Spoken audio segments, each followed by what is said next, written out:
കഴിഞ്ഞ 97 ദിവസം നമ്മളെ ബിഗ് ബോസ് യാത്രയിൽ അവിടെ വന്നു പോയിട്ടുള്ള എല്ലാ കണ്ടസ്റ്റൻറ്റുകളുടെ യാത്ര ചെയ്തായിരുന്നു അല്ലേ. അവളെല്ലാ എപ്പിസോഡും സമയമുള്ളപ്പോഴേ കണ്ടിരുന്നു. ഞാൻ 24/7 കാണാറുണ്ടായിരുന്നു. അപ്പം തികച്ചൊരു എൻ്റർടൈൻമെൻറ്റ് പ്രോഗ്രാമാണ്. നമ്മൾ എല്ലാവരും അത് എൻജോയ് ചെയ്തിട്ടുണ്ട്.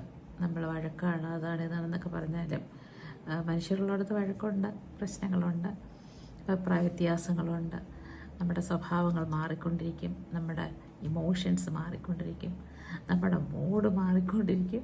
അപ്പം അതുപോലെ തന്നെ അവർ മനുഷ്യരല്ലേ, അപ്പം അതുകൊണ്ടാണ് അങ്ങനെയൊക്കെ സംഭവിച്ചത്. അപ്പോൾ ഇനി ഒരു ദിവസം മാത്രമേ ഉള്ളൂ ഗ്രാൻഡ് ഫിനാലയ്ക്ക്. അപ്പം നിങ്ങളുടെ മനസ്സിൽ ആരാണ് വിന്നർ? ഒരുപക്ഷെ നിങ്ങൾക്കൊരു പർട്ടിക്കുലർ പേഴ്സൺ വിന്നറായി കാണുന്ന ആഗ്രഹമുണ്ടായിരിക്കാം.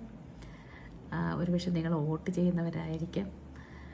അവിടെ ഉള്ളത് അക്ബർ, അനീഷ്, ഷാനവാസ്, അനുമോള്, നെവിന്, നൂറ്, 6 പേരാണ് അവിടെ ഉള്ളത്. ഒരാളുണ്ടായിരുന്നു അതിൽ ഇന്നലെ എവിക്റ്റായി. ഇനി ഒരു മിഡ് എവിക്ഷൻ കൂടെ ഉണ്ട്. കാരണം എന്നാലേ ഫൈനൽ 5ലേക്ക് 5 പേരെ അയക്കാൻ പറ്റത്തുള്ളൂ. അപ്പോൾ ഈ ഒരു ആഴ്ച, നാളെ ഒരു ദിവസം എന്ന് പറയുന്നത് അവരെ സംബന്ധിച്ചോളം വളരെ വിലപ്പെട്ട ഒരു ദിവസമാണ്. കാരണം ലാസ്റ്റ് 98 ദിവസം 98 ദിവസം അവരിവിടെ ഉണ്ടായിരുന്നു. നമ്മളെല്ലാവരും 24 hours അവർക്ക് കാണാനായിട്ട് പാകത്തിന് അവർ ബിഗ് ബോസിലുണ്ടായിരുന്നു. അപ്പം നമുക്കറിയാമല്ലോ, ഒരാളെ ഇങ്ങനെ നമ്മളെപ്പോഴും മറ്റുള്ളവർ കണ്ടുകൊണ്ടിരിക്കുക എന്ന് പറയുമ്പോൾ നമ്മൾ എത്ര കോൺഷ്യസ് ആയാലും ഒക്കെ അല്ലേ. പക്ഷെ അത് നമ്മൾ വിചാരിക്കും 100 ദിവസം നമുക്കങ്ങനെ കോൺഷ്യസായി നിൽക്കാൻ പറ്റും. അങ്ങനെ നിൽക്കാൻ പറ്റത്തില്ല. നമ്മൾ പറയത്തില്ല ക്യാമറയുണ്ട് പിന്നെ അവർക്കത് ഓർക്കാൻ പാടില്ലായിരുന്നൊക്കെ നമുക്ക് വളരെ ഈസിയായിട്ട് വെളിയിൽ നിന്ന് പറയാൻ പറ്റും. പക്ഷെ അത് മനുഷ്യരതൊക്കെ മറന്നു പോകും. അതുകൊണ്ടാണ് ഈ പറയാൻ പാടില്ലാത്ത കാര്യങ്ങളൊക്കെ പറഞ്ഞു പോകുന്നത്. ഷാനവാസ്, എല്ലാവർക്കും പരിചിതനാണ് ഷാനവാസിനെ. കാരണം സീരിയലിലൂടെ നമുക്ക് പരിചിതമാണ്. അപ്പോൾ പുള്ളിയുടെ നല്ല വശങ്ങളും ചീത്ത വശങ്ങളൊക്കെ നമ്മൾ കണ്ടു. അപ്പം അദ്ദേഹമാണോ ഇനി വിന്നർ? അതുപോലെ നൂറ സെലിബ്രിറ്റി ഒന്നുമല്ല, പക്ഷേ എന്നാലും നൂറെ എല്ലാവർക്കും ഇതിനോടകം മിക്കവാറുള്ള മലയാളികൾക്കെല്ലാം നൂറെ അറിയാം. അപ്പോൾ നൂറയും കഴിവനുസരിച്ച് അവിടെ കളിച്ച് പ്രത്യേകിച്ച് ഫിസിക്കൽ ടാസ്ക് എല്ലാം വിജയിച്ച ഒരാളാണ് നൂറ്. അപ്പോൾ അതിൻ്റെ എഫേർട്ടൊന്നും വലിയത് തന്നെയായിരുന്നു. അപ്പോൾ ഇത്രയും ദിവസം അവിടെ നിൽക്കുക എന്ന് പറഞ്ഞാൽ നൂറെ സംബന്ധിച്ചത് വലിയ കാര്യമാണ്. കാരണം നൂറ അതിന് എഫേർട്ട് എടുത്തപ്പോൾ ആദ്യമൊക്കെ നൂറ വളരെ സൈലൻ്റ് ആയിരുന്നു അല്ലേ. അപ്പോൾ എപ്പോഴും ലാലേട്ടൻ പറയുമായിരുന്നു നൂറ ഒരു ടൂറിന് വന്ന പ്രതീതിയാണെന്ന് എപ്പോഴും പറയുമായിരുന്നു. പക്ഷെ നൂറ അതിൽ നിന്നൊക്കെ മാറി നല്ലൊരു ഗെയിമറായി, തുറന്ന് സംസാരിക്കാൻ തുടങ്ങി, നിലപാടുകൾ വ്യക്തമാക്കാൻ തുടങ്ങി, അഭിപ്രായങ്ങൾ പറയാൻ തുടങ്ങി, എല്ലാ പ്രശ്നങ്ങൾക്കും ഇടപെടാൻ തുടങ്ങി. അപ്പം നൂറയും ഒരു നല്ല ഗെയിമറാണ്. അപ്പം നൂറയാണോ വിന്നറാവുന്നത് നമുക്കറിയില്ല. പിന്നെ അനുമോള് ആദ്യം തൊട്ടേ ആ ഒരു സെയിം നല്ല കണ്ടൻറ്റുകൾ നല്ല മീൻസ് ധാരാളം കണ്ടൻറ്റുകൾ കൊടുക്കുക, ആൾക്കാരെ പലവിധത്തിലുള്ള ഇമോഷൻസിലൂടെ സഞ്ചരിപ്പിക്കുക. അനുമോളൊരു ശരിക്കും ഒരു അനീഷ് നേരത്തെ പറയുന്ന പോലെ ആ വീട്ടിലൊരു കിളിക്കാൻ പറ്റി തന്നെയാണ്. അപ്പം അനുമോൾ എവിടെ ചെന്നാലും അവിടെ അനുമോളുടെ ഒരു സ്പേസ് അനുമോൾ ഉണ്ടാക്കും. അപ്പോൾ അനുമോൾ നല്ലതുപോലെ കളിച്ചിട്ടുണ്ട്. ഒരുപക്ഷെ നമ്മൾ കരച്ചിൽ സ്ട്രാറ്റജി എന്നൊക്കെ പറഞ്ഞാലും ചിലപ്പോൾ അതൊരു സ്ട്രാറ്റജി ആയിരിക്കും. ഏതെങ്കിലും സ്ട്രാറ്റജി അവിടെ കളിക്കാൻ വേണം. അപ്പോൾ അനുമോൾ ഉണ്ടാക്കിയെടുത്ത എല്ലാം തന്നെ അത് അനുമോൾക്ക് സഹായകരമായിരുന്നു.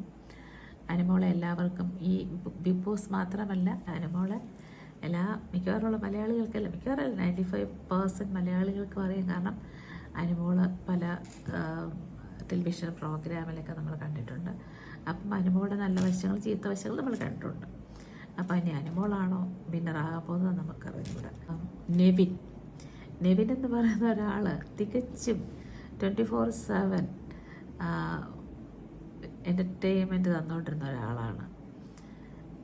നെവിൻ എപ്പോഴും നെവിനെ തന്നെ കുറ്റം പറയുന്ന ഒരാൾ. ഞാൻ ഇങ്ങനെയാണ്, ഞാൻ കള്ളനാണ്, ഞാൻ അത് ചെയ്യുന്നു, കട്ടെടുത്തിട്ട് ഞാൻ കള്ളനാണ്, എന്നെ വിശ്വസിക്കുന്നതാണ് അതിൻ്റെ അർത്ഥം. അപ്പം നെവിന് എല്ലാ ഇമോഷൻസും കാണിക്കുന്ന ഒരാളാണ്. ദേഷ്യം വന്ന ദേഷ്യം, കരച്ചിൽ ഈ 2 ദിവസം കൊണ്ടാണ് കരയുന്നത് ഞാൻ കാണുന്നത്. അതിന് മുന്നേ വലുതായിട്ട് കരയുന്നത് കണ്ടിട്ടില്ല.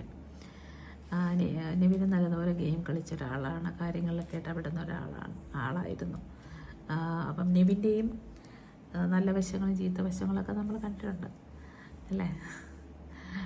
അപ്പം ഇനി നെവിനാണോ വിന്നർ നമുക്കറിയത്തില്ല. അനീഷ് ആദ്യം വന്നപ്പോഴത്തേന് തികച്ചും വേറൊരാളായിരുന്നു. പിന്നെ പുള്ളി അതൊക്കെ മാറ്റി സ്ലോലി ആയിരുന്നു. ഒരു വളരെ സ്ലോ ആയിട്ടൊരു പ്രോസസ്സായിരുന്നു അത്. അപ്പോൾ ആദ്യം നമ്മളൊക്കെ വിചാരിച്ചിട്ട് എന്ത് മനുഷ്യനാണ്, എല്ലാം 3 പ്രാവശ്യം റിപ്പീറ്റ് പറയുക, ഇറിറ്റേറ്റ് ചെയ്യുക, ഒന്നും അക്സെപ്റ്റ് ചെയ്യാതിരിക്കുക, താടിയും ഉയർത്തിപ്പിടിച്ച് നടക്കുക, ആരോടും ഇടപെടാതിരിക്കുക, ആരോടും ചിരിക്കാതിരിക്കുക. അപ്പോൾ അതൊക്കെ കണ്ടപ്പോൾ നമ്മളിങ്ങനെ മനുഷ്യരുണ്ടോ എന്നൊക്കെ നമ്മൾ വിചാരിച്ചിട്ടുണ്ട്. പക്ഷേ അതൊക്കെ ഇപ്പോൾ അത് നമുക്ക് തോന്നുന്നതൊക്കെ ചിലപ്പോൾ ഒരു ഗെയിം സ്ട്രാറ്റജി ആയിരിക്കാം. അപ്പം ഇപ്പോഴേ പുള്ളി ടോട്ടലി മാറിയിട്ടുണ്ട്. ചിരിക്കാനും കാര്യം പറയാനും തമാശ പറയാനും എല്ലാ കാര്യങ്ങളിലും ജെന്യുവനായിട്ട് ഇടപെടാനൊക്കെ കഴിയുന്നൊരു മനുഷ്യനാണ്. അതുപോലെ കൂടുതൽ അറിവുകളൊരു മനുഷ്യനായിട്ടാണ് ഞാൻ അദ്ദേഹത്തെ കാണുന്നത്. അറിവുകൾ, ഏത് കാര്യം ചോദിച്ചാലും വ്യക്തമായ അറിവോടുകൂടി അതിന് ഉത്തരം പറയുന്ന ഒരാളാണ് അനീഷ്. അപ്പം ഇനി അനീഷാണോ വിജയിക്കുന്നത് നമുക്കറിഞ്ഞൂടാ. പിന്നുള്ളത് അക്ബറാണ്. അക്ബർ വ്യക്തമായ നിലപാടുകളുള്ളൊരു മനുഷ്യനാണ്. കൂടുതൽ അങ്ങോട്ട് ഓപ്പൺ അപ്പ് ആകത്തില്ല. എപ്പോഴും ഒരു ഇൻട്രോവേർട്ട് പേഴ്സണെ പോലെയാണ് എനിക്ക് ഫീൽ ചെയ്തത്. അങ്ങനെ വലിയതായിട്ടൊന്നും ഇടപെടത്തില്ല, പക്ഷേ ഇടപെടും. പുള്ളിക്കാരന് ഒരു ജെനുവിനിറ്റി എനിക്ക് ഫീൽ ചെയ്തിട്ടുണ്ട്. ഒരുപക്ഷെ അവിടെ ഹൗസ് മേറ്റ്സൊക്കെ പറയുന്നത് പുള്ളി കാര്യങ്ങൾ വളച്ചൊടിക്കുന്നു, കാര്യങ്ങളെ വേറെ രീതിയിൽ കാണുന്നു എന്നൊക്കെ പറയാം. നമുക്കറിയത്തില്ല അവിടെ എന്താ നടക്കുന്നത്. നമുക്ക് ഈ എപ്പിസോഡൊക്കെയാണ് നമ്മൾ കാണുന്നത്. അപ്പം അക്ബറും ഒരു നല്ല കലാകാരനാണ്. നല്ലൊരു കലാകാരനാണ് അക്ബർ. നല്ലതുപോലെ സംഗീതം ആലപിക്കാൻ കഴിയുന്ന ഒരാളാണ് അക്ബറും ഇതിന് ഡിസേർവാണ്. അപ്പം അക്ബറിൻ്റെ ഒരു ജേർണി നമ്മൾ കണ്ടാണ്. നല്ല വശങ്ങൾ ചീത്ത വശങ്ങളൊക്കെ നമ്മൾ കണ്ടിട്ടുണ്ട്. പിന്നെ അക്ബറാണോ നമുക്കറിയത്തില്ല. ഈ 6 പേര് ഉണ്ട്. ഇനി ഒരാളെ എവിക്റ്റായി പോകും. അതിപ്പോൾ ആരാണ് നമുക്കറിയത്തില്ല. അതിലാരെങ്കിലും ഒരാളെ പോയേ പറ്റത്തുള്ളൂ. അതല്ലെങ്കിൽ ഫൈനൽ 5-ൽ കയറാൻ പറ്റത്തില്ല. അപ്പോൾ ആരെ പുറത്തു പോകും നമുക്കറിയത്തില്ല. അപ്പോൾ എന്നാലും നമുക്കൊരു കണക്കൂട്ടലുണ്ട് ആര് വിന്നറാകും. അപ്പം ഒരുപക്ഷെ നമ്മൾ ഇഷ്ടപ്പെടുന്ന നമ്മുടെ കണ്ടസ്റ്റൻ്റ് നമ്മൾ വോട്ട് ചെയ്തവരായിരിക്കില്ല ചിലപ്പം വിന്നറാകുന്നത്. പക്ഷെ ആര് വിന്നറായാലും അത് നമ്മുടെ സന്തോഷം തന്നെയാണ്. കാരണം നമ്മളും ഈ ഒരു ജേർണി കഴിഞ്ഞ 90-ലധികം ദിവസം ഇവരോടൊത്ത് നമ്മളും ആ ഒരു യാത്രയിലൊപ്പം ഉണ്ടായിരുന്നു. അപ്പോൾ ബിഗ് ബോസ് നമ്മൾ ഒരു ദിവസം കഴിഞ്ഞിട്ട് അവസാനിക്കാൻ പോവുകയാണ്. അപ്പം നിങ്ങളുടെ കണ്ടസ്റ്റൻറ്റിൻ്റെ ആരാണ് നിങ്ങൾ വിചാരിക്കുന്നത്, നിങ്ങളുടെ മനസ്സിൽ ആരാണെന്ന് കമൻറ്റ് ചെയ്യുക. ഓക്കെ, അപ്പോൾ ഈ ചാനൽ ഇഷ്ടപ്പെട്ടെങ്കിൽ ലൈക്ക് ചെയ്യുക, കമൻറ്റ് ചെയ്യുക, സബ്സ്ക്രൈബ് ചെയ്യുക. ബൈ.